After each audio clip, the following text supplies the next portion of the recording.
اچھا، ایک اور مشہور واقعہ جو ہے بچپن سے سنتے آئے ہیں کہ ابو بکر صدیق رضی اللہ عنہ کی جو ہے وہ میت جب روضہ رسول پر رکھی گئی کے سامنے رکھی گئی تو وہ تالا بھی خود ہی کھل گیا، کنڈی بھی خود ہی کھلی اور دروازہ بھی خود ہی کھلا۔ اس کے بعد جو ہے وہ آواز بھی آئی کہ حبیب کو حبیب سے ملا دو۔ غالباً ابو بکر صدیق رضی اللہ عنہ کی کوئی وصیت تھی۔ وہ کہتے ہیں مولا علی کو وصیت کی تھی۔ یہ سر ہوتی سی کسی زمانے میں، اس کی اب جو جننگ ہوئی ہے نا، ہمارے ایک بڑے قریبی بڑے بیبے سے بھائی ہیں، پہلے بریلوی تھے، اللہ نے ان کو ہدایت دی، انہوں نے ایک چینل بنایا انڈرسٹینڈ اسلام۔ انہوں نے یہ ساری کہانیوں کی پوسٹ مارٹم میری ویڈیوز کے ساتھ کر دیا ہے۔ وہ جو رو رو کے بڑے وجد میں یہ واقعات سنایا کرتے تھے، ان کی کہانیاں کھل گئی ہیں۔ یہ بالکل کہانی ہے، جلال الدین سیوطی نے کہانی لکھی ہے، حدیث کی کتابیں سے سپورٹ نہیں کرتی، حدیث میں بالکل الٹ ہے۔ صحیح بخاری کے اندر موجود ہے کہ 3700 نمبر حدیث ہے، بڑی لمبی حدیث ہے حضرت عمر کی شہادت کے اوپر، کہ جب سیدنا عمر فاروق رضی اللہ تعالیٰ عنہ کو زخم لگے اور پھر ان کی حالت یہ ہوئی کہ میدہ چونکہ کٹ گیا تھا، جو کھاتے تھے وہ میدے کے رستے نکل جاتا تھا، ان کو جب یہ نظر آیا کہ اب میں نہیں بچ پاؤں گا تو انہوں نے ابن عمر کو بلا کے کہا کہ اما عائشہ کے پاس جاؤ، ان سے کہو کہ روضہ رسول میں مجھے ساتھ دفن ہونے کی اجازت دیں حجرہ عائشہ کے اندر، اور یہ نہیں کہنا کہ امیر المومنین نے بھیجا ہے، کہنا ہے کہ عمر ابن خطاب چاہتا ہے، آئی ایم نو مور امیر المومنین۔ ہو سکتا ہے کہ وہ اول الامر منکم کے تحت میرا حکم نہ مانتے ہوئے یہ کر دیں، اجازت ان کی مرضی دے دیں، اگر انہوں نے دے دی ٹھیک، نہیں تو مجھے مسلمانوں کے قبرستان میں دفن کر دینا۔ ابن عمر گئے تو سیدہ عائشہ نے کہا یہ تو جگہ میں نے اپنے لیے رکھی تھی، لیکن آج میں عمر کو اپنے پہ ترجیح دیتی ہوں۔ ابن عمر نے کہا کہ ابا جی اجازت مل گئی، انہوں نے کہا واللہ میرے لیے زندگی میں اس سے بڑی اور کوئی سعادت نہیں تھی کہ میں رسول اللہ کے ساتھ دفن ہوتا۔ جنت کے ٹکڑے میں سر، بخاری مسلم میں حدیث ہے، میرے گھر سے میرا ممبر جنت کا ٹکڑا ہے، امام بخاری نے اس پہ باب باندھا ہے، قبر رسول سے ممبر رسول جنت کا ٹکڑا ہے۔ مسلم میں حدیث ہے جس نے مدینے کے مصائب پہ صبر کیا میں اس کا شفیع ہوں۔ میرے بھائیو، جامعہ ترمذی میں ایک حدیث ہے کہ اللہ کے نبی علیہ السلام نے فرمایا کہ ہو سکے تو مدینے میں مرو، یعنی کوشش کرو اس میں سکونت اختیار کرو، جو مدینے میں مرے گا میں اس کا شفیع ہوں گا قیامت والے دن۔ سیدنا عمر کی دونوں دعائیں اللہ نے قبول کی۔ بخاری میں حدیث ہے کہ سیدنا عمر یہ دعا کیا کرتے تھے، اے اللہ مجھے مدینے میں موت دینا، شہادت کی موت دینا، اور اللہ تعالیٰ نے ان کی دونوں دعائیں قبول کی، شہادت کی موت بھی ملی اور مدینہ شریف میں ملی، اور اس سے بڑھ کر نبی علیہ السلام کے ساتھ مدفن نصیب ہوا رضی اللہ تعالی عنہ وعلیہ السلام۔ تو سر اس واقعے میں تو ان کو چاہیے تھا، وہ یہ کہتے ہیں کہ مجھ سے پہلے پریسیڈنٹ سیٹ ہے، حضرت ابو بکر کے لیے بھی کنڈی کھلی تھی اور آواز آئی تھی حبیب کو حبیب سے ملا دو، تو تم جا کے میری میت بھی روضہ رسول کے سامنے رکھ دینا، خود بخود کنڈی کھلے گی۔ جبکہ ایک پریسیڈنٹ سیٹ ہے، یہ تو نہیں ہے کہ ایک کچا یار ہے دوسرا پکا یار ہے، ایسا تو نہیں تھا۔ تو یہ ہے بخاری شریف، وہ ہے کہانی شریف، جھوٹ۔ بخاری اور مسلم دونوں میں حدیث ہے، عبداللہ ابن عباس کہتے ہیں کہ سیدنا عمر کی میت رکھی تھی، ایک شخص میرے پیچھے آ کے کھڑا ہوا، اس نے اپنی کونی میرے کندھے پہ رکھ کے کہا رحمک اللہ، اے عمر تجھ پہ اللہ رحم فرمائے، میری خواہش تھی کہ میں تیرے اعمال کے ساتھ اللہ کے حضور پیش ہوں۔ میں نے بارہا رسول اللہ سے سنا تھا صلی اللہ علیہ وآلہ وسلم، میں ابو بکر اور عمر داخل ہوئے، میں ابو بکر اور عمر نکلے، میں ابو بکر اور عمر فلاں جگہ گئے، میں ابو بکر اور عمر نے اس کی تصدیق کی، مجھے امید تھی کہ تم اپنے دو ساتھیوں کے ساتھ جا ملو گے، یعنی رسول اللہ صلی اللہ علیہ وآلہ وسلم اور سیدنا ابو بکر۔ تو ابن عباس کہتے ہیں میں نے مڑ کے دیکھا تو وہ شخص جو سیدنا عمر کی منقبت بیان کر رہا تھا وہ مولا علی تھے۔ تو اس میں بھی ہے میں ابو بکر عمر، میں ابو بکر عمر۔ تو سر اگر ابو بکر کے لیے رضی اللہ تعالیٰ عنہ یہ کنڈی کھلی، تالا کھلا، تو حضرت عمر کے لیے بھی کھل جاتا۔ حضرت عمر والا واقعہ بخاری میں آ گیا، اس لیے ہمارے پاس یہ کتابوں کا دین ہے۔ سر پھر ہم کیوں نہ کہیں مرنے سے پہلے اے مسلمان کر لے اس پہ غور، کتابوں کا خدا اور ہے، بابوں کا خدا اور، بلکہ کتابوں کا دین اور ہے اور بابوں کا دین اور، یہ تو کتابوں کی چیز ہے۔ ٹھیک ہو؟ فضائل اعمال اور فیضان سنت میں شیخ احمد رفاہی کے حوالے سے ایک بڑا ہی مشہور واقعہ نقل ہوا ہے کہ سن 555 میں روضہ شریف کی حاضری کے موقع پر نبی صلی اللہ علیہ وآلہ وسلم کے قبر مبارک سے ہاتھ باہر نکال کر 90,000 لوگوں کی موجودگی میں اپنا معجزہ ظاہر فرمایا۔ آپ معجزات کے منکر ہیں؟ اگر نہیں تو پھر آئے دن اس واقعے کا مذاق کیوں اڑاتے ہیں؟ اس لیے مذاق اڑاتا ہوں کہ یہ کہانی ہے، اس طرح کا کوئی معجزہ ہونا ہوتا تو صحابہ کرام کے ساتھ ہوتا. یہ نہیں ہے کہ آپ ہر چیز کو معجزہ کہہ کے مان لیں گے. تو میں پھر ایک فیبریکیٹ کرتا ہوں کہ سیدنا ابوبکر نے اپنے زمانے میں ایک ایسی سیڑھی بنائی کہ صحابہ کرام ایک نماز چاند پہ ادا کرتے تھے، دوسری مدینہ شریف میں. تو میں کہوں آپ منکر ہیں؟ کہانی ہے. نبی علیہ السلام کا یہ معجزہ اس وقت کیوں نہیں ظاہر ہوا؟ سقیفہ بنی ساعدہ میں مولا علی اور سیدنا ابوبکر کے حوالے سے جو کچھ ہوا، وہ سب سے بیسٹ موقع تھا کہ نبی علیہ السلام قبر مبارک سے آواز دیتے کہ بھئی آپس میں صلح صفائی کے ساتھ رہو. 6 مہینے حضرت علی ناراض رہے ہیں. بعد میں حضرت ابوبکر کو بلوایا انہوں نے، اور پھر حضرت ابوبکر نے بھی اس مس ہینڈلی کے اوپر رو پڑے. تو پھر حضرت علی نے کہا میں آپ کی لانیہ بیعت کروں گا. میرا اس پہ یوٹیوب پہ کلپ ہے، سیدہ فاطمہ کا قاتل کون، لاکھوں لوگوں نے دیکھا. وہ آپ دیکھیں، میں نے پورا بریف کیا ہے. تو اس وقت تو کوئی نہیں ایسا ہوا. سیدہ عائشہ جب جنگ جمل کے لیے نکلی ہیں، بعد میں جو وہ روتی تھی، اس وقت نبی علیہ السلام آواز دیتے تھے، اسی حجرے سے تو نکل کے گئی ہیں. سیدہ عائشہ سے کوئی ضعیف روایت ثابت کرے کہ 47 سال اس حجرے میں رہنے والی لاڈلی ترین بیوی کو کبھی نبی علیہ السلام کی زیارت ہوئی ہو. اور اگر ہوئی ہوتی وہ چھپاتی نا. صحابہ کرام کو جب حضور کی زیارت ہوتی تھی وہ بتاتے تھے. سیدہ فاطمہ کو ہوئی ہو جو ان کے غم میں فوت ہو گئی. یہ سب کہانی ہے. اور پھر کہتے ہیں جی وہ 90,000 کا مجمع موجود تھا. 90,000 کا مجمع تو آج سے 150-200 سال پہلے مسجد نبوی میں نہیں آتا تھا. اور دوسرا 90,000 کی موجودگی میں اگر ہاتھ نکلے تو کتنے بندے دیکھ سکتے ہیں؟ 90,000 بندہ تو تب دیکھے گا کہ وہ نبی علیہ السلام قبر سے نکل کے کسی اونچی جگہ پہ چڑھتے. وہ کہتے ہیں شیخ احمد رفاعی نے وہاں اشعار پڑھے کہ مصر سے میری روح آ کے آستان اقدس پہ حاضری دیتی تھی، اب جسموں کے ملاپ کی باری آئی ہے، اپنا ہاتھ نکالیں میں بوسہ دوں. تو اس کے برخلاف تو بخاری میں حدیث ہے 1010 کتاب الاستسقاء چیپٹر میں حضرت عمر کہتے ہیں اے اللہ جب تک تیرے نبی ہم میں موجود تھے انا کننا نتوسل الیک بنبینا، ہم تیرے نبی کے وسیلے سے تیری طرف متوجہ ہوتے تھے. اب ہم ان کے چچا کو لے کے آئے ہیں تو ان کی برکت سے دعا سے بارش نازل فرما دے تو بارش نازل ہو جاتی. حضرت عمر تو نہیں گئے ہیں کہ یا رسول اللہ آپ کی مبارک زندگی میں بھی آپ کی مبارک انگلیوں سے پانی کے چشمے جاری ہوتے تھے. اور مسلم شریف میں ہے کہ حضرت عمر کے مشورے پہ ایک دفعہ ایسے ہوا تو وہ کہتے ہیں کہ میں نے خود بھی دیکھا ہے، آپ نے پہلے بھی میرے مشورے پہ ایسا معجزہ آپ سے ظاہر ہوا تھا، تو ہاتھ مبارک قبر سے باہر نکالیں، ہم یہ پیالہ لے کے آئے تو پانی کے چشمے جاری ہو جائیں. ان کو پتا تھا نبی علیہ السلام سے وفات کے بعد اب یہ کمیونیکیشن نہیں ہو سکتی. ہمارا درود و سلام پہنچتا ہے. سن نسائی میں حدیث ہے زمین میں کچھ فرشتے سیاحت کرتے ہیں، میرے امتیوں کا سلام میرے تک پہنچاتے ہیں، جو ہم پڑھتے ہیں السلام علیکہ ایھا النبی صلوات بر محمد وآل محمد اللہم صلی علی محمد وعلی آل محمد. کسی بابے ہوتے درود نہیں ہوتا سرکار. ہاں جی. اچھا پھر ابو داؤد میں حدیث ہے اور امام ابو داؤد نے اس کے اوپر باب باندھا ہے قبر رسول کی حاضری والے چیپٹر میں سے لے کے ہیں کہ جو بندہ نبی علیہ السلام پر سلام عرض کرتا ہے اللہ تعالیٰ نبی علیہ السلام کی روح کو متوجہ کرتا ہے، لوٹا دیتا ہے، وہ سلام کا جواب بھی دیتے ہیں. کہتے ہیں دیکھیں جی ثابت ہو گیا. تو اس سلام کے جواب کی آواز آتی ہے روضہ شریف پہ کسی کو؟ نہیں. تو جب آواز نہیں آ رہی تو ہمارا پہنچنا بھی برزخی، جواب دینا بھی برزخی. ورنہ آپ ہمارا پہنچنا کہہ رہے ہیں کہ فزیکل ہے کہ وہ سن رہے ہیں، پھر ان کا جواب بھی فزیکل ہونا چاہیے. کتنی انٹلیکچوئل بات ہے. یہ سب برزخی معاملات ہیں اور یہ انہوں نے دین میں خود سے چیزیں داخل کی ہیں. ابو داؤد میں حدیث ہے میری قبر پہ میلہ مت لگانا، تم دنیا کے کسی بھی حصے میں درود پڑھو گے اللہ تمہارا درود میرے تک پہنچا دے گا.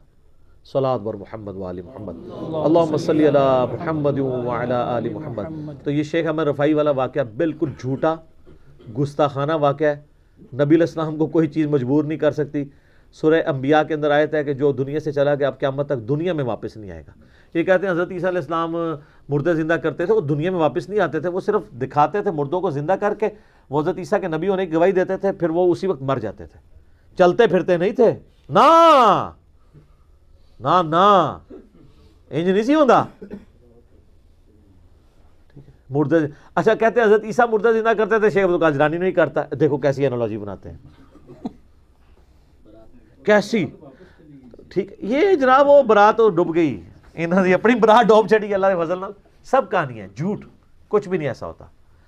یہ معجزہ تو نبی علیہ السلام کے حق میں نہیں ہے. سورہ انبیاء پڑھیں، نام ہی انبیاء ہے. نبیوں کے بارے میں عقیدہ کیا ہو، 17واں پارہ سٹارٹ ہو رہا ہے، اس کے پہلے صفحے پہ لکھا ہے کہ اگر یہ نبی ہے تو وہ معجزے کیوں نہیں ہمیں دکھاتا جو اگلے انبیاء کے یہ خود ہم سے بیان کرتا ہے. ہائے دسو قرآن تو نفی کر رہا ہے اور کافروں کا اعتراض لے کے آ رہا ہے کہ یہ کیوں نہیں مردے زندہ کرتا؟ اس کے لیے آسمان سے بجلی کیوں نہیں نازل ہوتی ہماری قربانی کو کھا جائے؟ سورہ بنی اسرائیل میں 8 معجزات وہ کہتے تھے یہ کر کے دکھائے، آسمان پہ چڑھ کے بتائے، اشارہ کرے تو اس کے لیے باغ بن جائیں۔ اللہ نے فرمایا تم کہہ دو میں ایک بشر ہوں، رسول ہوں، معجزات اللہ کے پاس ہے۔ تسی کہہ دو شیخ عبد القادر جانی سب کچھ کر سکتے ہیں۔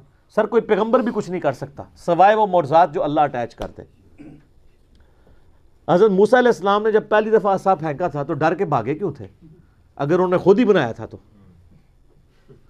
جیسا بچہ پہلی دفعہ جب ماچس جلاتا ہے نا تو ڈرتا ہے نا، اس کے بعد وہ کئی بار جلاتا رہتا ہے، چیزوں بھی آگ لا چھڑتے ہیں۔ کیوں؟ کہ اس کے ایکسپیرینس میں چیز آ جاتی ہے۔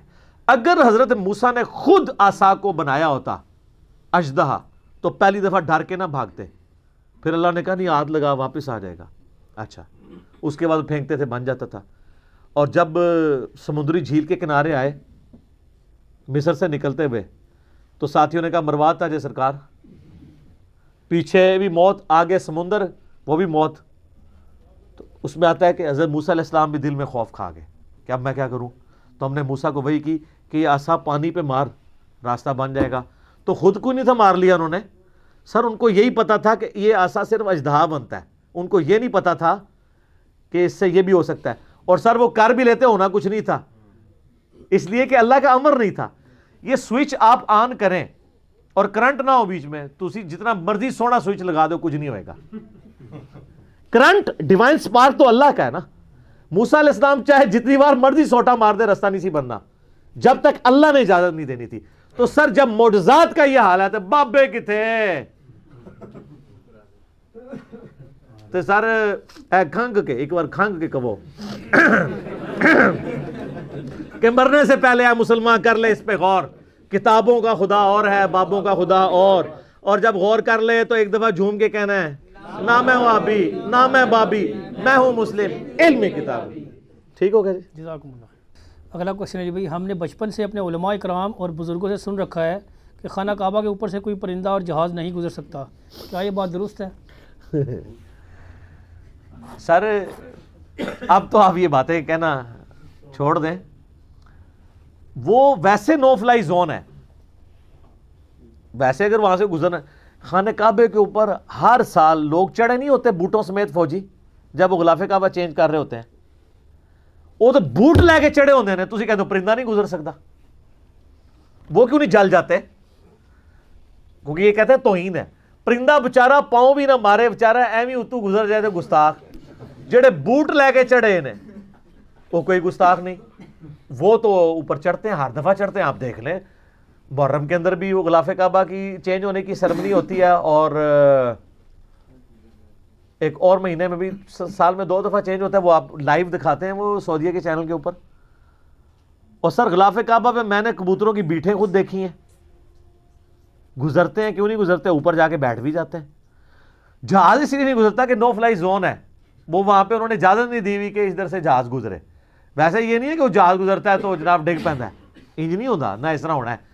ورنہ یہ جو صحیح مسلم میں آتا ہے یزید کے زمانے میں منجنیق سے جو بمباری کی گئی تھی جس میں غلاف کعبہ بھی جلا تھا اور خانہ کعبے کی ایک دیوار ڈیمیج ہوئی تھی، اس ٹائم وہ تو جا کے کعبے کو ہی ڈیمیج کر دیا، اور حجاج ابن یوسف نے حضرت عبداللہ ابن زبیر کو شہید کرنے کے لیے جو ٹائی کی اس میں خانہ کعبہ شہید ہو گیا تھا۔ آپ کہہ رہے ہیں اوپر سے نہیں گزرتا، اگلے پھن کے ٹر گئے۔ اور بخاری مسلم میں حدیث ہے قرب قیامت میں ایک پتلی ٹانگوں والا حبشی کعبے کی اینٹ سے اینٹ بجا دے گا۔ وہ ابراہ کا لشکر ایک دفعہ ہی تباہ ہوا ہے، بالکل کہانی ہے، جھوٹ ہے۔ لہذا ایک دفعہ لوگ کہتے ہیں ایک دفعہ اچھی آواز نال کہو کہ آج تے ہو گئی وابی وابی مسلک اہل سنت بریلویہ زندہ باد۔ ہم آپ سے صرف یہ کہتے ہیں کہ ایک دفعہ پیار محبت سے کہیں کہ مرنے سے پہلے اے مسلمان کر لے اس پہ غور، کتابوں کا خدا اور ہے، بابوں کا خدا اور۔ جزاکم اللہ خیر علی بھائی۔ نیکسٹ کوشچن ہے، ہم نے کئی عاشقان رسول، علماء دین اور بزرگوں سے سن رکھا ہے کہ گنبد خضرا کے اوپر سے کوئی پرندہ نہیں گزر سکتا، بلکہ گنبد خضرا کا سایہ بھی زمین پر نہیں پڑتا۔ سر زمین پہ کیسے پڑے؟ وہ زمین پہ ہے نہیں ہے نا، وہ دوسری سٹوری کے اوپر باقاعدہ بلڈنگ بنی ہوئی ہے، تو وہ سایہ نیچے تک پہنچ نہیں پاتا نا، ٹھیک ہے؟ کیسے پڑے زمین کے اوپر؟ ٹھیک بات، اوپر والی جو بلڈنگ ہے اس کے اوپر پڑتا ہے، بالکل، یا بالکل جب سورج نکل رہا ہوتا ہے یا غروب ہو رہا ہوتا ہے اس وقت زمین پہ بھی پڑے گا، کیونکہ وہ پھر بڑی دور جا کے سایہ پڑتا ہے نا۔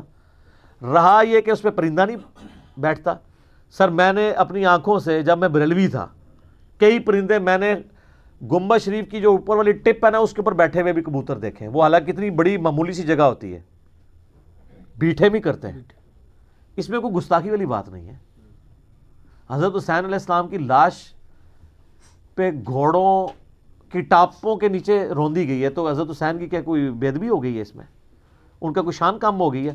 وہ تو کرنے والوں کی بدبختی ہے. حضرت حسین کی شان تو دن بدن بلند ہے. ٹھیک ہے, تو یہ بالکل جھوٹ ہے. سایہ بھی ہے اس کا, اور میں نے وہاں کئی لوگوں کو کہا کہ یار یہ تو دیکھو ہم تو یہ سنتے تھے کہ اس پہ پرندہ نہیں بیٹھتا, پرندہ بیٹھا ہوا ہے. سایہ بھی ہے, بالکل جھوٹ بولتے ہیں. اسی کے اوپر فیصلہ کروا لیں ان سے کہ ہم آپ کے مسلک میں آ جائیں گے اگر وہ سایہ نہ ہوا تو مانے نا. یہ آپ کو کتنا عرصہ کہتے تھی کہ نبی علیہ السلام کا سایہ نہیں تھا, تو ہم نے اس کی بھی انجینئرنگ کر دی کہ یہ جو بال مبارک آپ زیارت کرواتے ہیں تو ان بالوں کے اوپر ہم ٹارچ روشن کرتے ہیں, اگر سایہ نہ ہوا تو آپ کی بات ٹھیک ہوگی. اور یا پھر وہ بال جالی ہیں, سارے جالی نکل آن گے, وہ بال نہیں جالی, کئی جالی بھی ہوں گے, ہمیں نہیں پتا. آپ کی بات جالی ہے. اچھا اس کا جواب بھی انہوں نے نکالا جی, کئی پھر مولوی میدان میں اترتے ہیں کہتے ہیں ہم جواب دیتے ہیں اصل میں جب وہ جسم عطر کے اوپر تھے نا اس وقت سایہ نہیں تھا, جب الگ ہوئے تیرے تھے 295 سی میں لواں گا. تو یہ کہہ رہے ہیں کہ نبی علیہ السلام کے مبارک جسم سے بال ٹوٹ جائے تو اس کی برکات ختم ہو جاتی ہے؟ اس کی والی بات منحوس آدمی, اوے منحوس. یہ مجھے اس نے کہا تھا نا ایک بندے نے, منحوس نے تم ہے, تیرا ہے عقیدہ. ہم آپ کو بتاتے ہیں سر, صحیح بخاری میں موجود ہے. ام سلمہ کے پاس کچھ تابعین اور صحابہ آئے تو انہوں نے نبی علیہ السلام کے بال مبارک ایک ڈبیا سے نکالے اور کہا کہ یہ نبی علیہ السلام کے مبارک بال ہیں. ہمارے محلے میں جب کوئی بیمار ہو جاتا ہے تو وہ پانی پیالے میں بھیجتا ہے, میں اس میں ڈبو دیتی ہوں, اس کی وجہ سے شفا ہو جاتی ہے. سر یہ کتابوں کا دین ہے, تہاڈی کوئی شے تہاڈے پلے نہیں. تہاڈا عشق رسول بھی 2 نمبر نکلیا.